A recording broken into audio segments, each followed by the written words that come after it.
مسلم league نون سندھ کے صدر بشیر احمد میمن کا کہنا ہے کہ پیپلز پارٹی والے خود رونا رو رہے ہیں میرے ساتھ کہ 15 سال سے ہمارا اقتدار ہے اور حکومت سندھ میں موجود ہے، لیکن اس کے باوجود بھی کراچی میں پانی نہیں مل رہا۔ سندھ کے دیگر شہروں میں پانی کی شدید قلت ہے۔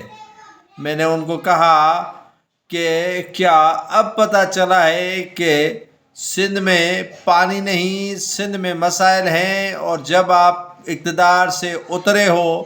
بشیر میمن کا کہنا تھا کہ انشاءاللہ تعالی جب حکومت ہم نے بنائی تو سندھ کو لاہور کی طرز پر بنائیں گے۔ بشیر احمد میمن کا کہنا تھا کہ سندھ کو ہمیشہ پاکستان پیپلز پارٹی نے نقصان دیا تھا۔ وہ انتخابی حلقہ میں انتخابی مہم سے خطاب کر رہے تھے۔